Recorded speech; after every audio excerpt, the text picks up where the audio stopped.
So I'm very happy to welcome today Jens Mahlmann from Dartmouth College in the United States. He's a professor there.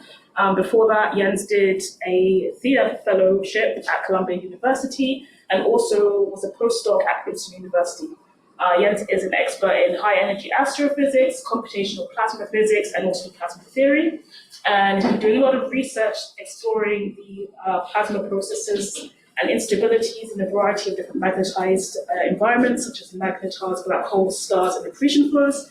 And Jens explores these topics through theory, modeling, and simulation, so particle and cell simulations, force-free, and multi-fluid electrodynamic simulations. We're currently working on investigating the origins of plasma near neutron stars and the mechanisms behind the emission observed in past radio bursts. So Jens is also here tomorrow. If you haven't seen a sign-up sheet, please do sign up for meetings with him tomorrow. If you're interested in discussing developing GPU-accelerated particle and cell codes, or running super large plasma simulations, or using simulations and theory to kind of explain the emission characteristics in astrophysical transients, or indeed anything plasma physics, plasma turbulence, plasma instability related, please do. Thank you very much. Thank you so much, Kiwa. I feel very nervous now about the expectations of talking to me. Thank you so much for having me here. It's been delightful to be welcomed here and at Massey College. And yeah, it's actually my first time here in person, even though I might have talked about an FRB thing online in the seminar before, so I'm even more happy to be here now. Before I start, so we went for lunch and I got a fortune cookie and it said that my events this week will be surrounded by happiness. So let's see if the universe will help me there. Yeah, I'm a new professor at Dartmouth College. James, you've just been there, I think, and I missed you. Sorry about that. It's a nice little college town in New Hampshire, and we have a bunch of plasma people there now that do fundamental plasmas, space plasmas, and I do the more extreme version around compact objects. Some of these collaborators are down there. Some other ones I picked on up along the way, and they are heavily involved in everything I will talk about today. Click here. So I say extreme plasmas around compact objects, but actually I want to talk to you about the one particular compact object, which is the magnetar. So it's cheating a bit. I would love to work more on other things, but I've been defaulting back to the magnetar a lot. So magnetars are a form of neutron stars. I put on this slide also the pulsar. So pulsars are well known because they are very good clocks. They rotate rapidly. They have slow spin down. They have steady emission of radiation. Sometimes they have high energy signatures that often is associated to this current sheet here. And they have an abundant plasma supply that comes from QED processes in the polar region of these neutron stars. Magnetars rotate more slowly. They have much higher magnetic fields. Their plasma does not necessarily come from these rotation-induced QED processes. We have to figure out where it comes from. That will be part of this talk. And the signature of these magnetars are also a bit more diverse. So they are often discovered in bursts. We'll see what the burst is later. And then some quiescent emission, but it's not this kind of steady, always visible radiation that it pulsates. Magnetars are located on the top right of this PP dot diagram. So we have a big pulsar population around here, and they are kind of this special class here. And they have this rich set of X-ray bursts and activities. So an X-ray burst has a very rapid rise time in soft gamma rays or X-rays, hard X-rays.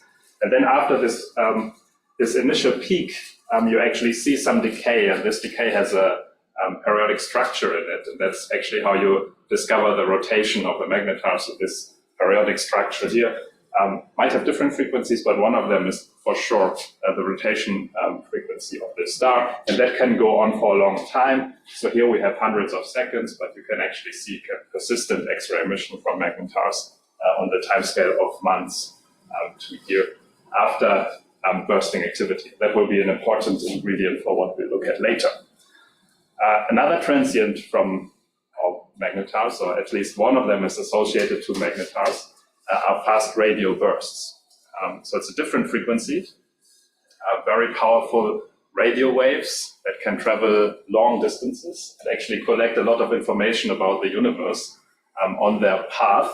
And when we observe them, they come to us with this like kind of rich structure from which we can infer both information about the path propagated, but also about the source region. And what's interesting is that it has this very nanosecond duration, almost substructure that comes to us. Recently, there have been interesting observations with scintillation that constrains maybe the source size of some of these magnetars to something very compact, and all of these FRBs very compact, and all of this makes them a very interesting probe also for the magnetar population. These two things that I just talked about, X-rays and radio bursts, from the kind of plasma radiation perspective are hugely different. I'll start with the left one. So X-ray emission we can often think about as some incoherent plasma process. That means you have, I know several of you work on this, so you have a population of particles, and then you may have some seed photons somewhere, and you have interaction between the particles and the photons, and each interaction promotes the photon to a higher energy, and eventually you will end up with an energy that is then according to the spectrum that's observed on Earth. And this is a kind of chain of single particle interactions. The coherent part of that will again start with the ensemble of particles here, but now actually some instability or some coherent process, might be a shock, might be reconnection, might be intermittent structures and turbulence, all of these things, actually create interactions that can interact with the plasma ensemble and itself. And so you kind of perpetuate the amount of interactions you have available, and you get this high brightness temperature radiation from it. So I think last time here I talked about generation of radio waves by plasmoid mergers. That's exactly a coherent process where some plasma instability generates a wave. And that in that case, of course, as you nicely demonstrated, in some sense, it's not really radiation by particles. It's not exactly. It's conversion of one form of electromagnetic field to another. Yeah, so you have this interaction going on in the plasma. So you need the plasma constituents interact with each other to generate. Exactly. Big particles. Okay, let's go to part one of this talk. Part one of this talk will focus on the left-hand side. So we'll think a bit about radio waves and what could happen around magnetars. Several people are in the room that work on a process that has recently received a lot of attention, and that is the kind of nonlinear steepening of fast magnetosonic waves in a background magnetic field. I want to quickly recapitulate that here and then show you a few of our results that are related to that. So you have a background magnetic field that decays in strength as you go away from your emitter, and you have a radio wave being emitted somewhere in this field. And then you can calculate that the amplitude of the radio wave decays with the radius that it has, or the distance it has from the source, and the magnetic field can decay faster than this. And then your relative amplitude of the radio wave versus the background magnetic field can actually become substantial. And this is especially, so it depends on the wave polarization, how substantial this effect can be. So you can have a case where your magnetic field is aligned, your wave magnetic field, that's the red arrow here, is aligned with the background magnetic field, and then you add the two up, and then you have a larger background magnetic field and an electric field, nothing much happens. It's just going to propagate. The more interesting case is when this is anti-aligned. So when you have your wave magnetic field point against the background magnetic field, and they actually subtract each other.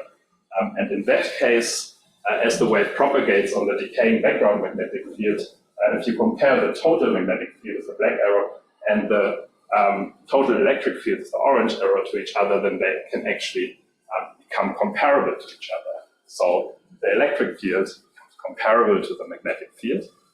MHD and all sorts of formulations do not allow that, so something has to happen. And in the past years, several people have looked at what could happen. One work is by Andrei Beloborodov, who looked at this. I think today I've seen Michael's very nice plots of this on a decaying field. So what happens is you have a wave on a decaying field, and when E approaches the magnetic field, it starts shaving off parts of this wave, and it accelerates plasma very efficiently in these monster shocks.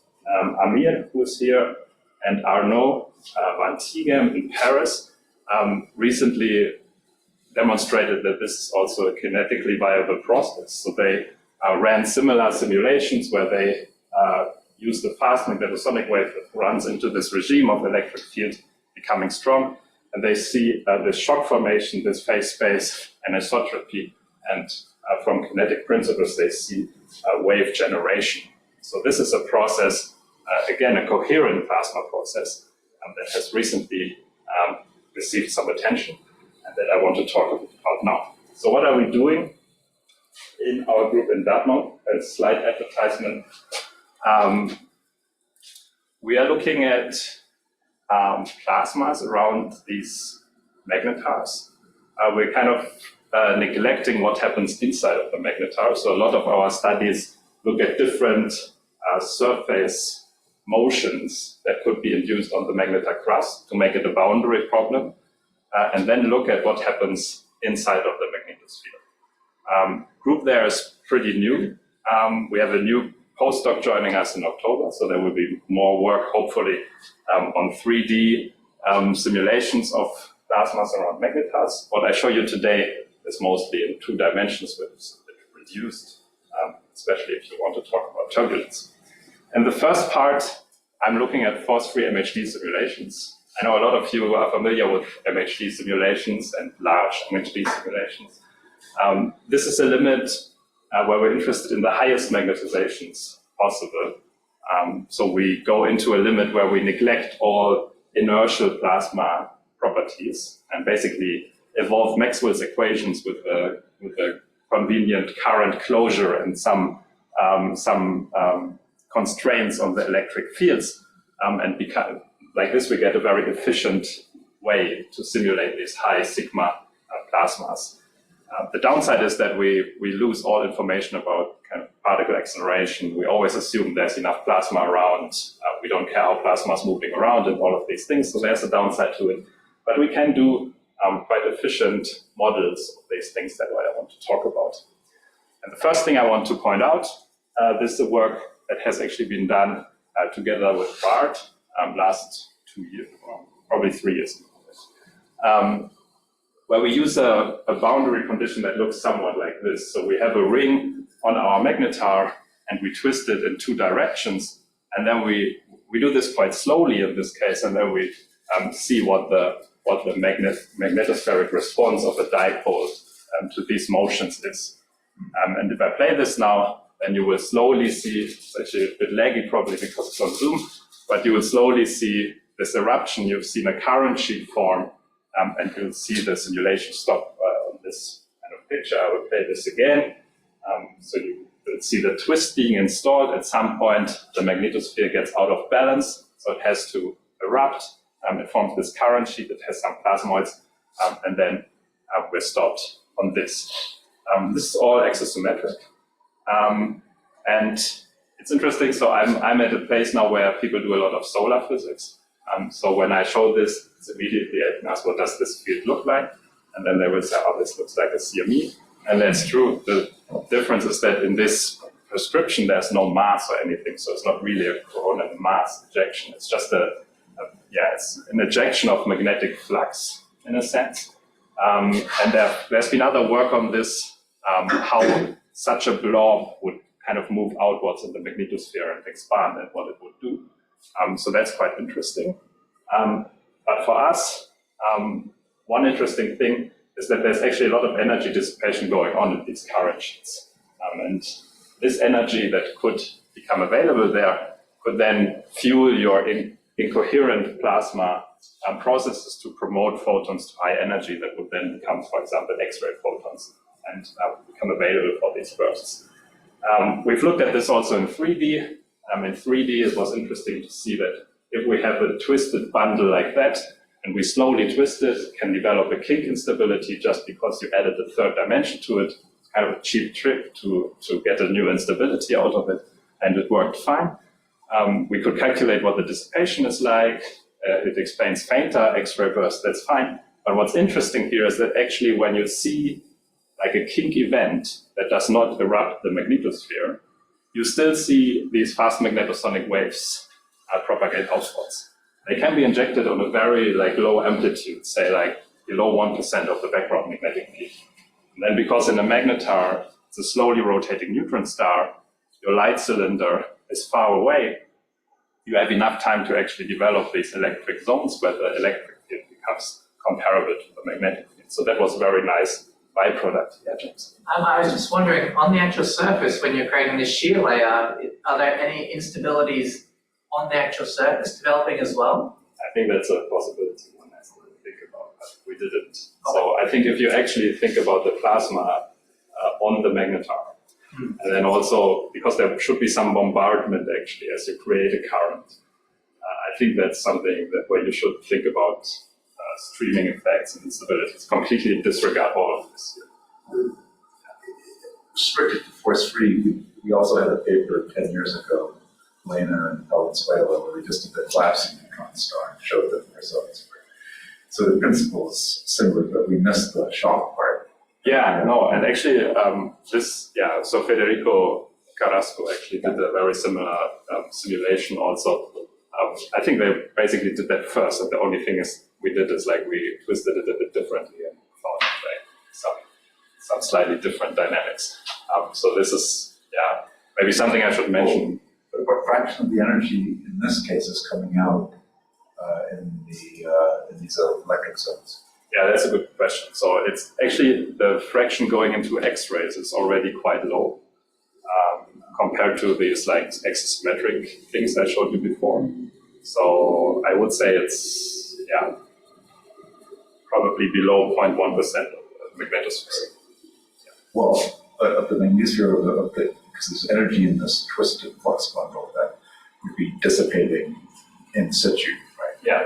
And so that's a fraction of that.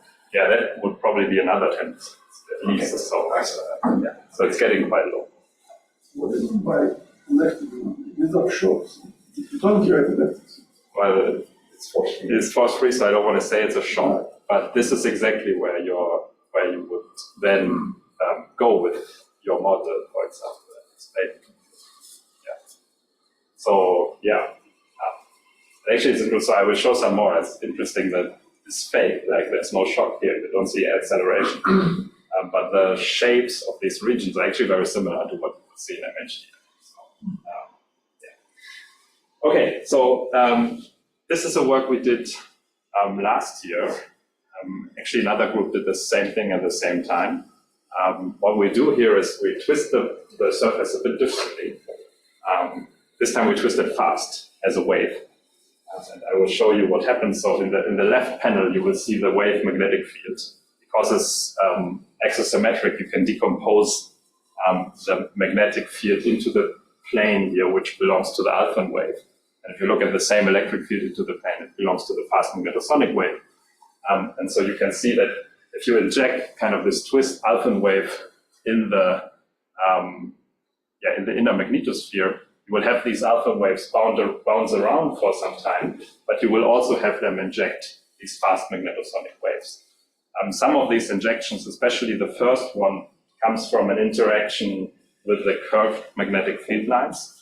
And you will see that there's some, we see that actually, I think on the next slide, here, that, so this outgoing wave here, I make an outline along the equator here. So you have a high frequency part here, which is twice the frequency of the initial alpha wave.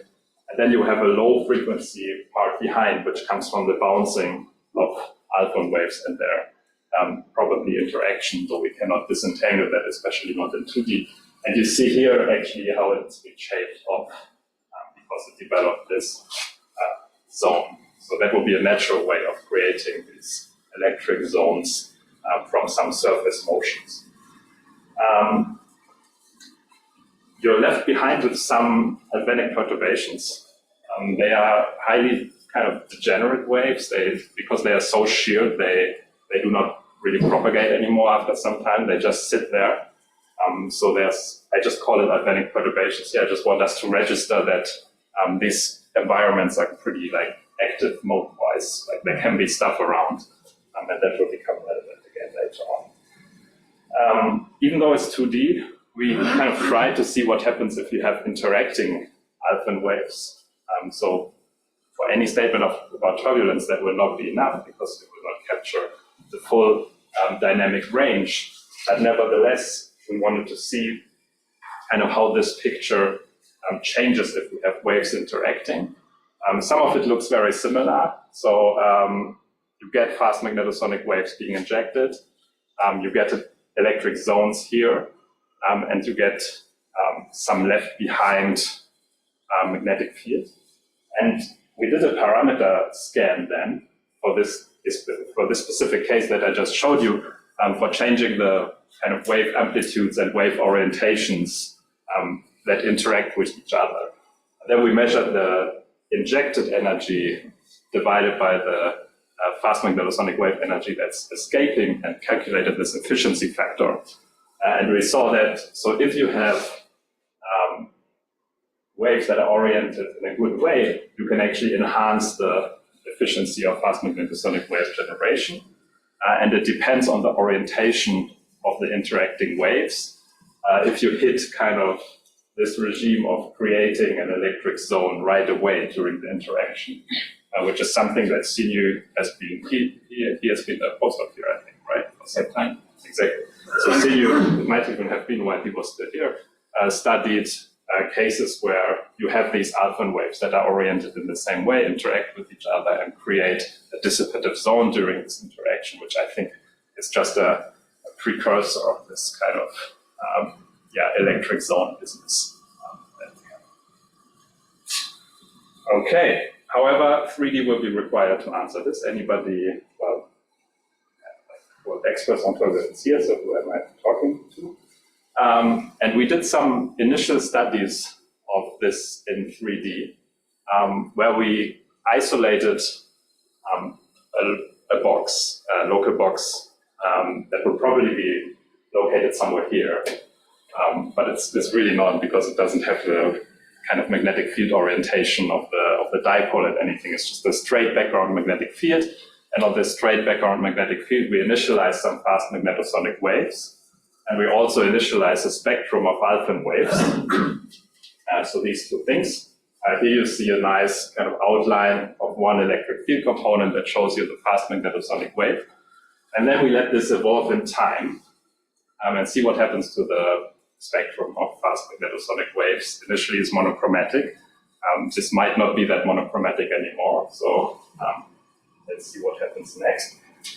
So Siddhant, who's a student at UMD, looked at this in some detail, and he found that during this interaction, this monochromatic fast magnetosonic wave with this spectrum, flat spectrum of Alphen waves here, actually significantly broadens.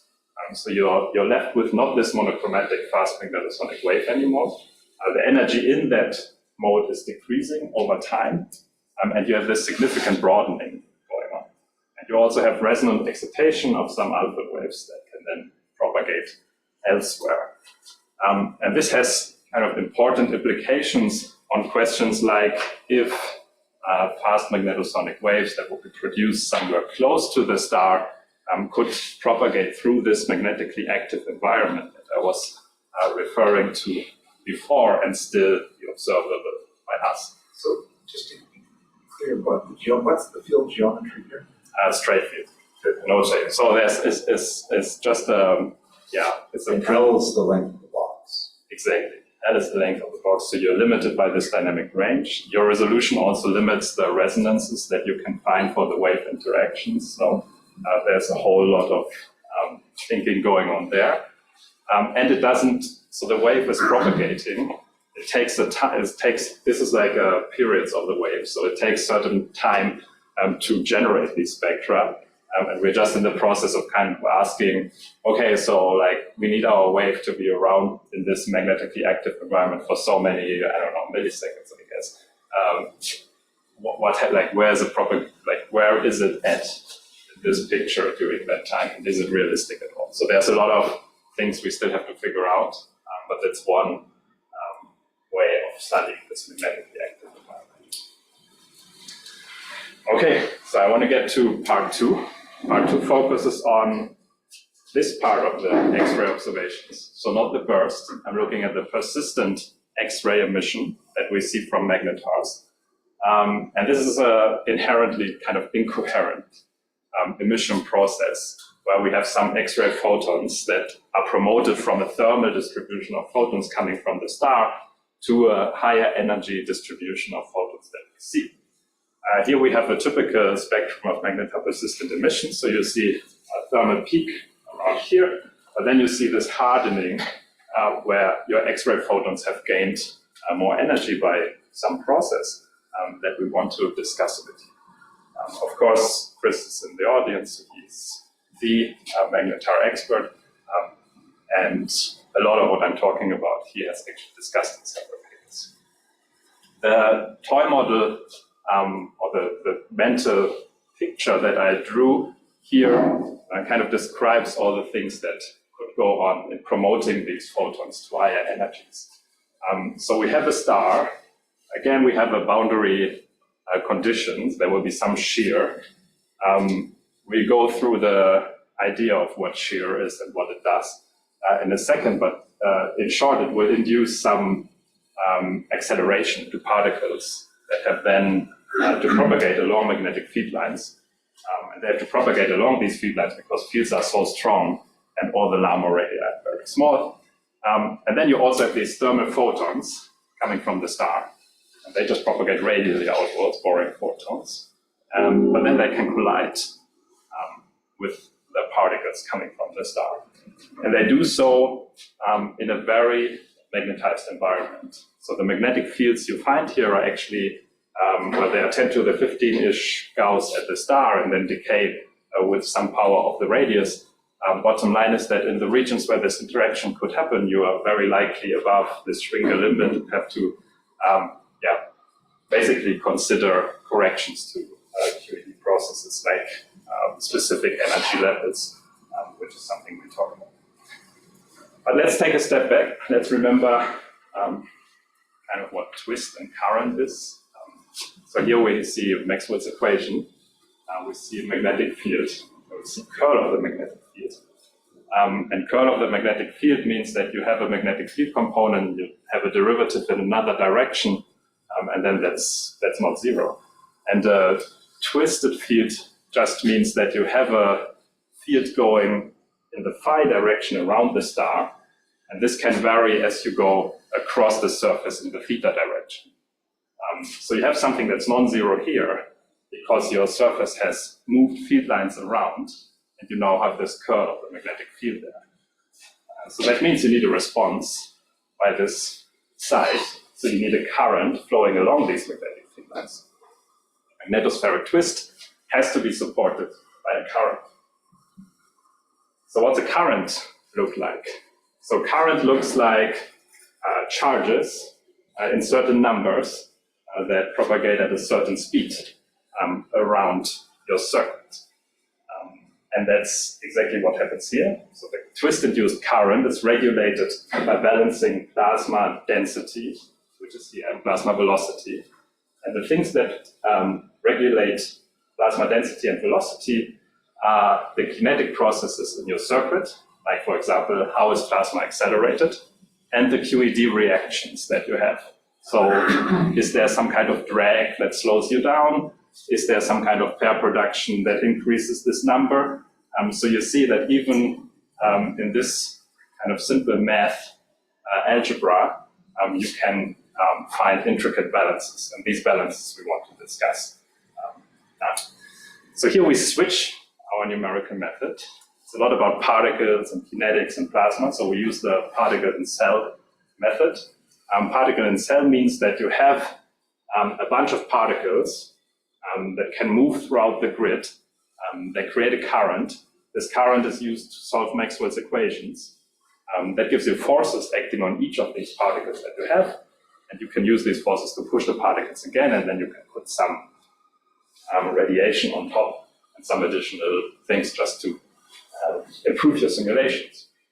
We do so with and this is an advertisement slide I put for some other talk for non-physicists. So this was kind of trying to advertise the modularity of our new tool that we have. So the PIC code we use is called Entity, and this has been designed to combine a lot of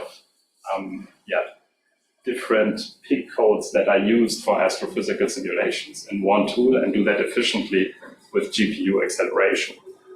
So what we use in this is the special relativistic PIC module. We use a spherical metric with some rescalings because we're looking at spherical stars.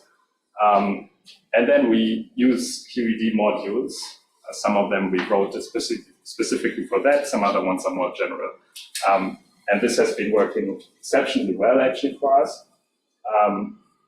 We were able to include some of the more complicated QED, like what I show you here. So the relevant process that we have is called resonant inverse Compton radiation. And these few pictures just take us to the basics of that. So we have a strong magnetic field, like in a magnetar. We have a charge, like one that has been accelerated from the magnetar surface. And we have a bath of background photons, like the photons that come from the star. And then what happens? It turns out that there are resonances when the photon energy in the rest frame of the propagating charge corresponds to the gyro frequency of that particle. And then when that happens, you can excite the particle to the next Landau level in this quantized magnetic field because it's such a strong magnetic field. So it's kind of like stimulated emission and de-excitation that you know from like lasers and stuff. I know it's different, but that's kind of how I think about it. So after some time, your excited particle will de-excite by emitting a photon, and this photon can have a large energy, larger than the photon initially taken from the background bath. And that's why it's called a resonant inverse Compton scattering. And these energetic photons can then produce pairs. So here already we have a lot of ingredients that can affect your balance of currents. So we have a recoil, which can slow down your particle velocity. And we have pair creation, which can give you more density. And then all of these created pairs can go through all of this again. So there's a possibility of a cascade. And we've plugged this into our code, and we ran a simulation. So again, we have a different twist that we apply on the surface. And then we start off with a puffy atmosphere of particles around the stars. We use electrons and positrons. In reality, you would have some ions there, but we skip that for now. They are ions in the sense that they don't react to drag and QED processes, but they have the same weight and charge. So this puffy atmosphere is there, it's held by some atmospheric equilibrium, and the rest is a vacuum initially. So we start from no plasma and we really ask the question, how does a magnetosphere get filled with plasma? And if I start this, you will see some twist building up. So that's here. You will see plasma that is flowing. There are currents, just like we said. Curl of B should give you a current. And there are some electric fields along the magnetic field that are needed to accelerate your charges to kind of provide the kinetics of this plasma. The initial yellow zone, that's where you're shearing. But you have the secondary yellow zone. Yeah. Further out. Right. So and that's where the boundary between twisted and untwisted. So it's actually twisted on a large scale. So it's not a localized twist. So it's more like a sine wave it's not going all the way to the pole, but it's kind of pretty close. So you twist almost everywhere, I want to say. Yeah. But you do see some, so that is, I think the secondary yellow line is some migration of twist that comes from your distribution of electric potential. So you can accumulate some twist more localized later on.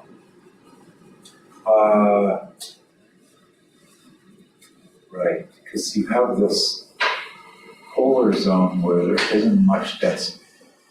Exactly. So here There's no another zone twist there. we don't twist much. And the twist hasn't gone there. Yeah. So polar zone we actually exclude from twist. So it's sort of like a pulsar. Yeah, it's sort of, but well, There's pulsar no you rotation. rotate everywhere the same way. Here you kind of decide where you want to rotate. So it really looks like this one, just that in this angle probably.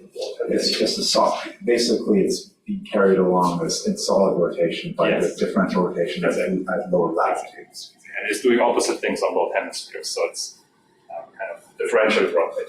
So this is in units of stellar radius, right? Yes, So it's very inner. this is very inside. Yeah, that's kind of. That's because it twisted this way, or you cannot twist. Oh, that's because, yeah, I will tell you why. So we are getting there. So yeah, this focus on the inner magnetosphere. And so it's very interesting to see what pair production looks like on extended field lines. If you want to know what your magnetospheric multiplicity and plasma flows are, you need these for many models, including monster shock, but actually also, if you think about IXPE observations, they also use very simplified plasma models for magnetars. Very simplified. Extremely simplified. So anything better than, Anything could be better. anything could, I don't want to say that, but yeah. So I think there's ways to improve that. And that's the overall goal here, but we're not there yet. And I'll show you why in a second. Well, so when you let the pair creation occur due to the scattering, is that occurring everywhere where the scattering occurs? Yes. If the energy, I'll get to it. If you could Well, guess. I'm asking just because the QED process, strictly speaking, of the de-excitation photon being able to directly convert to a pair by interacting with the magnetic field, that shuts off at 4BQ. Yes. So 10 to the 14 Gauss. So that's an issue. Instantaneous pair creation versus some mean-free path is an issue. But also, I want to show in a few slides what other issue we have. So here we see the same primary densities, pair-produced density, and photons, which will be great at some point. So eventually we will be able to extract some spectra of photons from this, which was the original idea. Nice, and so flickery. That is because, this gap is screened intermittently, and this might not be the final result. So eventually, you would have some more equilibrium state. That's true. And so this looks great and shiny. I've showed it on conferences, and for 2 years I say, in a few months we will have a paper, and we don't. And the reason for that comes now. So I want to ask you, if you look at this movie, can you identify worrisome things for scale that could make you lose trust in our simulation? What do you think? Anything that comes to mind is probably right. So. It stops right near the outer edge. Yeah, exactly. So this is at the outer edge, but that's troublesome because this is not a current sheet actually. So I think we are primed on not minding that there's kind of this shape close to a neutron star, but it stays a dipole, and yet you have kind of this density accumulation there. That's real, exactly. But at the same time, you also don't have any twist here anymore where that happened. And you build up you see a red shade here, so you build up some large-scale electric fields, some potential that untwists your field lines. I wanted to ask before, is there a reason why the polar region is building up only on one side and not the other? Yeah, that is because of the asymmetry and that we let atmospheric positrons not pair produce, while electrons will pair produce. So you might have some asymmetry. But the important things that I kind of got dragged down with for a year are this stopping here and these large-scale electric fields, because they untwist your magnetosphere, and then you lose current, and then you're kind of constrained and can never find out what's the multiplicity on extended field lines because they have just artificially. One issue we raised in the first paper on the twist was that there's a mismatch in the twist between open and closed field lines in one hemisphere. Right? Because the coordinate, at least this is non-rotating, but so then there's a mismatch everywhere. And so there was, then at one point, there was a paper conjecturing that active pair creation on the open field lines, creating a polarizable plasma, might actually help to prevent the twist from leaking out. Right. And then even help perhaps to, well, this is a bit of a leap, to constrain or determine the rotation period distribution. Yeah, that's true. Like at the next order actually will become important where pair production happens. Something like that is happening here, where it's basically reconnecting on the more extended field lines. I'm not sure. I think, so what we see here, I think is just, I will explain what's happening here. I don't think, so we actually tested this even with only instantaneous pair creation, like no mean-free path, mean-free path effects. And so if you have a mean-free path, you actually lose less twists. So that's good, but you still lose it too fast. So we have to get back to that. But the first one to explain that. So this was yesterday. It was nice. And I'm thinking about cascade. So you have stuff coming in and stuff going down. And then the first paper on actually this resonant inverse Compton process looked like this. So you have, this is kind of your coordinate of magnetic field. So as you move along a magnetic field line, your magnetic field decays.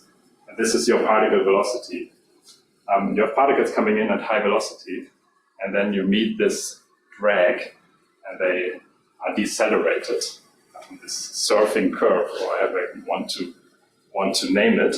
And that's a combination of this resonance condition, where your photon frequency matches the gyro frequency, and then where you have to put in kind of the spectrum of your background photons to calculate it, and you come up with this curve where your particles should decelerate. And then you can look at the energies here. Then you can look at the energies here, and you see that the further you go down here, the smaller your jumps in energy become. And eventually they will just be too low to do any pair production. So there's a gray shaded thing here that you probably, I don't know if you can see it, maybe it's a bit light, but I just indicated red, arbitrarily where pair creation would easily happen and where it becomes harder to do. The calculation similar photon calculation. Right. Well, this is then a subtle issue because, of course, you can still have the propagating photon as in the classical pulsar model, convert with some delay off the magnetic field. Yeah. But yeah, so there's a zone actually just near the top there, but only near the top where you get the direct conversion. And then after that, it's indirect. Yeah.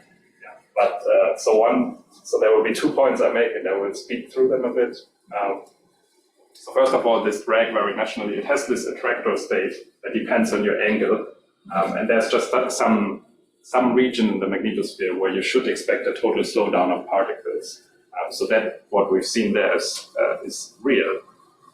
But usually you should not lose your plasma flows. I will skip this part. Even though it's interesting, I should show it. No, show it. Sure. You got lots of questions, so. So we can kind of think what happens if you look at only one 1D field line, and that's easy to set up a constant magnetic field and conductors at the boundary and an atmosphere. And then we can ask, so how can we fake the scattering so that it makes sense? And then we use a scattering module that kind of sees different things than the simulation has. So simulation has a constant magnetic field, but scattering kernel actually sees a decaying magnetic field that is strong here and not strong here, like it would have for a field line along a dipole. And then also it sees this kind of variation of photon angles. So it's like along the star here, and it's across the field line at the equator. So it's kind of a bit fake, the scattering module, but it's just to skip. I mean, 1D simulations, everything is easier in terms of scales of direction.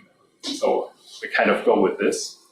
And what we'll see here is the phase space of particles on one of these field lines. So you see primary electrons, primary positrons, fake ions, so they don't feel the drag. Then secondary electrons, secondary positrons. What happens if I start that? See a transient, and then eventually this relaxes to some steady state. So you have some acceleration of electrons here, and then at some point where they start feeling the resonance, they start being dragged down, slowed down substantially to this attractor state in the fake equator. And so what's the magnetic field variation in fact in your... Yeah, so it's a factor of, it's like a radius of 5 that it goes out. So it's 5 to 3, so it's quite substantial. And I think this is like, it's not 1 kV photons, it's like something like 5 kV maybe. It doesn't really matter, it will just shift kind of this shape of this curve. So you see these ones are accelerated quite substantially, it's 500.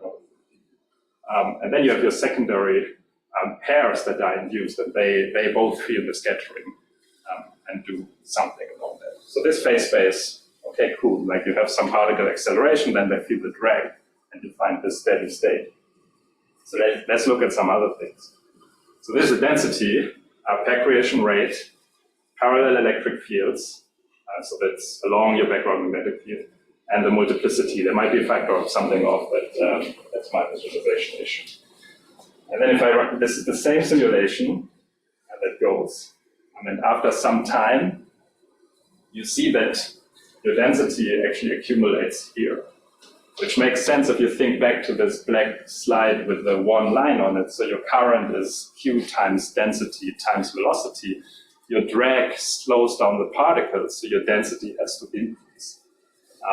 It increases by generating pairs here, generating multiplicity. All that, is in the 1D model, I actually added background current. I didn't say that, so we don't have shear, so it's just an external current. But it relaxes to a state that does not have a large-scale electric field, which is good. That means the field line would not untwist. So in that sense, it's healthy.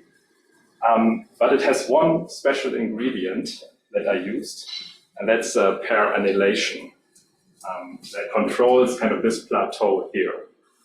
Because otherwise this density keeps building up, and then numerically it becomes very challenging to resolve. So yeah, just one learning of the last weeks is that we have to control this physical slowdown of particles against the numerical kind of challenges of resolving it. And then I'm almost done. Okay, so I've showed you like slowdown of particles, they stop somewhere, we need annihilation to overcome this numerically. The big thing that's missing is how to get the particles there. And you want to get the particles there on a very short scale.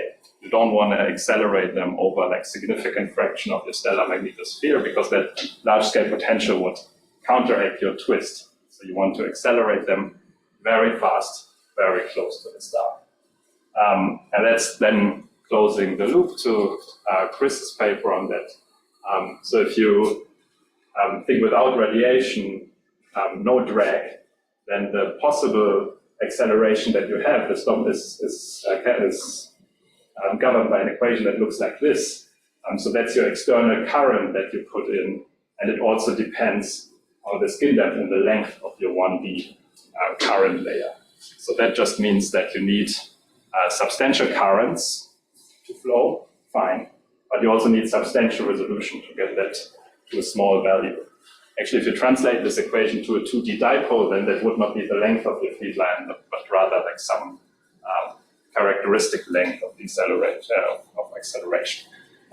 So yeah, that just shows you the kind of constraints that we need to fulfill to get this arrow steep.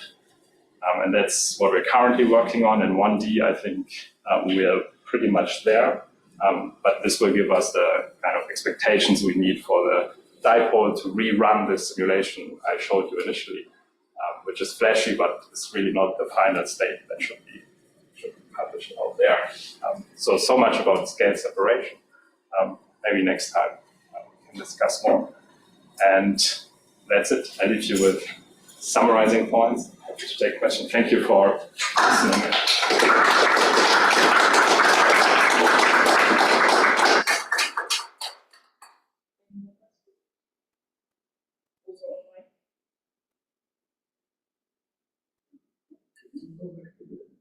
Which one?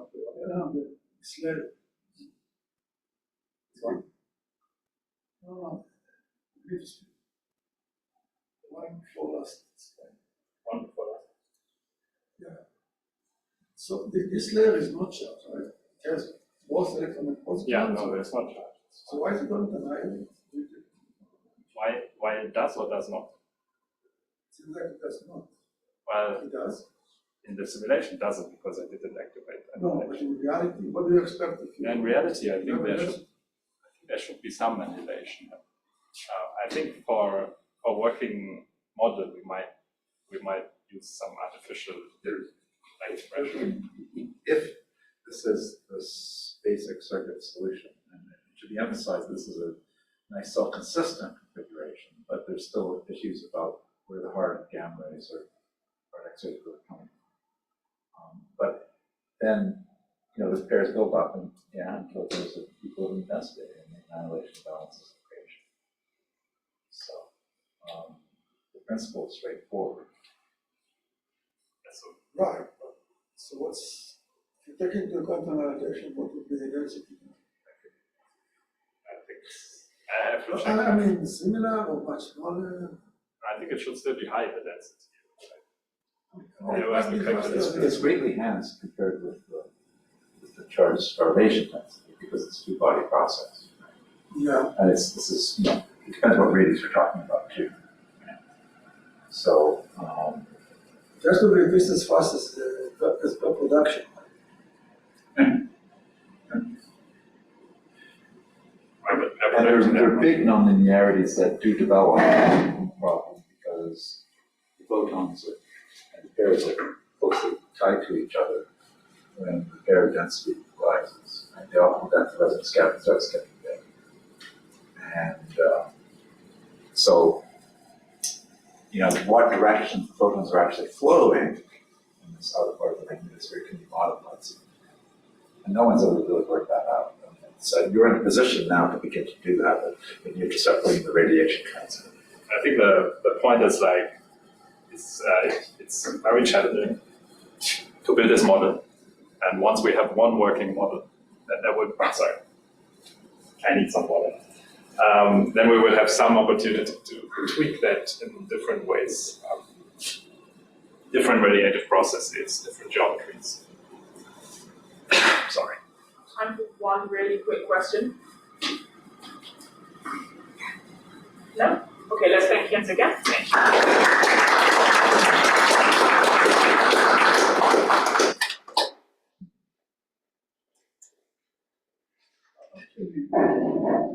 What's the lambda?